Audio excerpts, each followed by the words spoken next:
Hello और welcome student, स्वागत है आपका करण सर फार्मा क्लासेस में। मेरा ये एक नया चैनल है जहां पर हम फार्मा से जुड़ी हुई काफी रोचक और इंपॉर्टेंट जानकारियां बहुत ही इजी और सिंपल वे में समझते हैं। और आज हम बात करेंगे क्योंकि ये क्वेश्चन काफी समय से कमेंट बॉक्स पे मुझसे पूछा जा रहा था। और क्वेश्चन ये था कि सर, अगर क्वालिटी कंट्रोल लेबोरेटरी में जो कि फार्मा इंडस्ट्री में होती है, अगर वहां पर काम करते हुए किसी ड्रग का एनालिसिस करते हुए, किसी ड्रग का टेस्ट लगाते हुए हमसे अगर कोई गलती हो जाती है तो फिर क्या होगा। तो देखिए, ये एक बहुत ही इंपॉर्टेंट क्वेश्चन है जो आपके दिमाग में गूंजता होगा। अगर नहीं आता है तो भी आपको सोचना चाहिए इसके बारे में। तो आज मैं आपको बताता हूं कि अगर आपसे अगर गलती हो जाती है तो उसमें क्या होता है और क्या एक्शन लिया जाता है। तो पहले मैं आपको ये बता दूं कि अगर आप क्वालिटी कंट्रोल लेबोरेटरी में कोई ड्रग का एनालिसिस कर रहे हैं और आपसे कोई गलती हो जाती है और वो ड्रग फेल हो जाती है, वो एनालिसिस फेल हो जाता है, तो क्या होगा। देखिए, गलती जो होती है बेसिकली उसको दो पार्ट में डिवाइड किया गया है।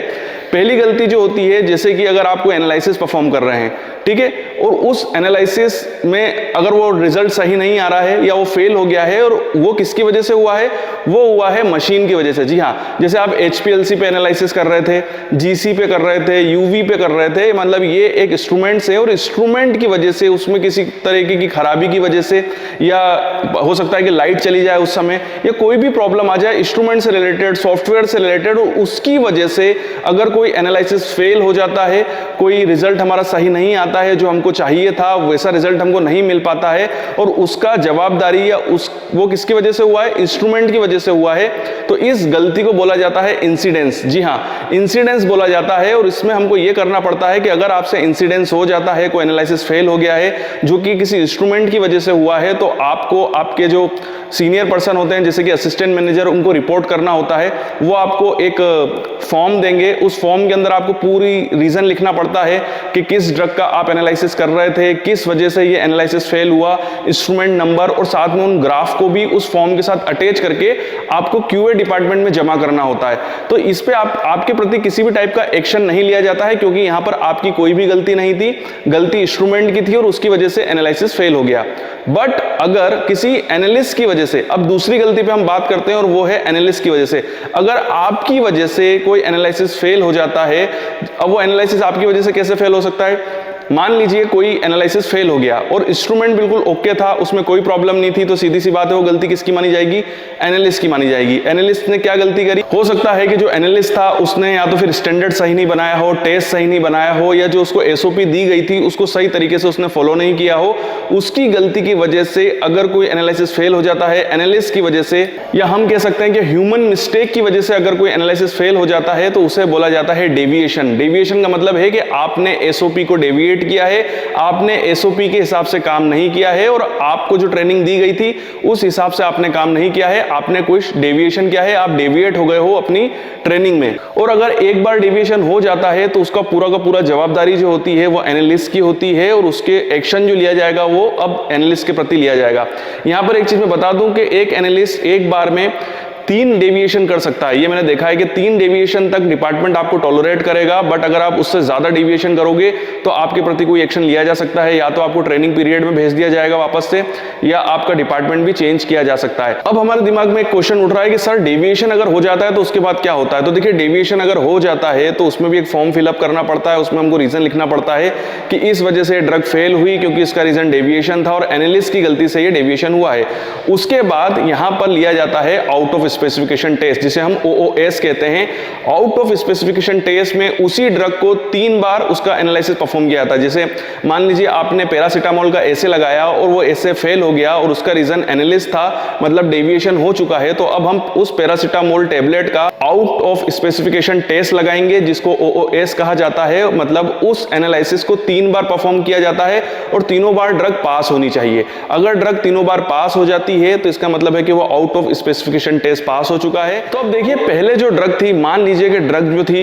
एनालिस्ट की वजह से फेल हुई थी, उसका डेविएशन हुआ और डेविएशन के बाद हमने उसका आउट ऑफ स्पेसिफिकेशन टेस्ट लिया, जिसकी वजह से ड्रग पास हो गई। बट अगर ऐसा हो जाता है कि डेविएशन के बाद जब उसका आउट ऑफ स्पेसिफिकेशन टेस्ट लिया जाता है और उसके बाद भी ड्रग फेल हो जाती है, तो फिर ये पूरी प्रॉब्लम प्रोडक्शन डिपार्टमेंट के पास जाती है कि ड्रग फेल हो गई थी और डेविएशन होने के बावजूद, मतलब हमने उस समय एनालिस्ट की गलती मानी और ये सोचा समझा कि डेविएशन है, बट बट जब हमने उसका आउट ऑफ स्पेसिफिकेशन टेस्ट लगाया तब भी ड्रग फेल हो गई, तो इसमें ये प्रॉब्लम मानी जाएगी कि प्रोडक्शन डिपार्टमेंट में कहीं ना कहीं प्रॉब्लम है और उनकी वजह से मतलब ड्रग के अंदर ही प्रॉब्लम है, मतलब एनालिस्ट की कोई गलती नहीं थी, यहाँ पर ड्रग के अंदर प्रॉब्लम थी। तो ये चीज आपको पता होनी चाहिए। साथ ही साथ अलग अलग टेस्ट लगाए जाते हैं, जैसे आउट ऑफ स्पेसिफिकेशन टेस्ट होता है वो तब लगाया जाता है जब रिजल्ट हमको स्पेसिफिक नहीं मिलता है, मतलब ऐसे की जो लिमिट होती है, आप HPLC पे ऐसे लगाते हो और उसकी लिमिट जो होती है वो 98% से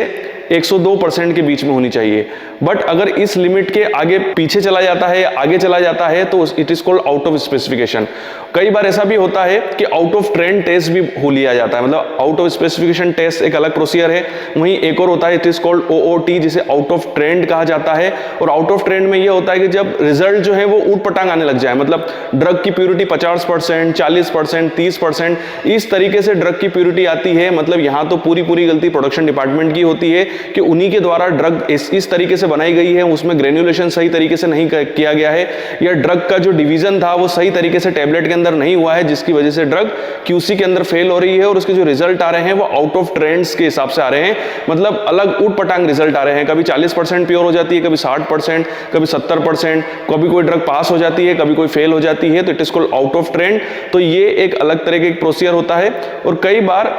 ये गलती, अब अगर ऐसा हो जाए कि ड्रग बार बार फेल हो रही है और बार बार उसके अंदर कोई प्रॉब्लम आ रही है, अब वो प्रॉब्लम किसकी वजह से आ रही है, इसके ऊपर हमको पॉइंट आउट करना पड़ता है कि सर जो टेबलेट का जो एनालिसिस का जो तरीका है, जो टेस्ट है वो गलत है। ये भी हो सकता है कि जो हम मशीनरी यूज कर रहे हैं वो गलत है। ये भी हो सकता है कि जो एनालिस्ट उसके ऊपर एनालिसिस कर रहे हैं ड्रग का, वो गलत तरीके से एनालिसिस कर रहे हैं। मतलब कहीं ना कहीं जो हमको प्रोटोकॉल दी गई है, जो ट्रेनिंग दी गई है, जो SOP दी गई है, वही गलत है। तो जब इस तरीके की गलती पकड़ में आती है तो लिया जाता है कापा, जिसे बोला जाता है करेक्टिव एंड प्रिवेंटिव एक्शन। वहां पर इस पूरी प्रोसेस को देखा जाता है कि जो एनालिसिस किया जा रहा है उसमें क्या प्रॉब्लम आ रही है और ये किसकी वजह से हो रहा है, तो फिर उसको करेक्ट करके उसको चेंज किया जाता है, तो इट इज कॉल्ड कापा। तो यहां पर एक चीज आपको याद रखनी है कि अगर आपसे अगर QC में कोई गलती हो जाती है, कोई ड्रग फेल हो जाती है, तो अगर मशीन की गलती है तो वो तो इंसिडेंस कहलाएगा, बट अगर आपकी गलती की वजह से हुआ है तो वो डेविएशन कहलाता है। और डेविएशन के बाद या तो OOS लिया जाता है, जिसे हम आउट ऑफ स्पेसिफिकेशन टेस्ट कहते हैं, या OOT लिया जाता है, it is called out of trend, और या कापा लिया जाता है, corrective and preventive action. But एक चीज आप हमेशा याद रखिएगा कि कई बार ऐसा भी होता है, और ये हमेशा कई बार ही मतलब ये बहुत कम देखा गया है फार्मा में, कि एनालिस्ट की गलती ना होते हुए ड्रग के अंदर ही प्रॉब्लम थी। ऐसा बहुत ही कम होता है, वैसे ज्यादातर एनालिस्ट की गलती की वजह से ही ड्रग फेल हो जाती है। बट कई बार मतलब कुछ चांसेस ऐसे भी होते हैं कि ड्रग जो होती है वो आउट ऑफ स्पेसिफिकेशन टेस्ट में पास नहीं हो पाती है, और वहां पर फिर देखा जाता है कि ड्रग के अंदर ही गलती थी, एनालिस्ट ने सही काम किया था। तो ऐसा भी होता है, तो इस तरीके से होता है। तो आपको इन सभी चीज़ों का ध्यान रखना है। तो यहीं पे मैं वीडियो कंप्लीट करता हूँ। होप सो आपको ये वीडियो अच्छा लगा होगा और मेरा ये नया चैनल भी आपको पसंद में आ रहा होगा। फिर भी अगर आपको कोई डाउट है, कोई कमेंट है, कुछ चीज़ समझ में नहीं आई है, तो नीचे कमेंट बॉक्स पे क्वेश्चन पूछ सकते हैं, मैं जरूर आपके क्वेश्चन का जवाब दूंगा। वीडियो देखने के लिए थैंक यू वेरी मच। आपके उज्जवल भविष्य की कामना करता हूँ, यूं ही बने रहिए मेरे साथ।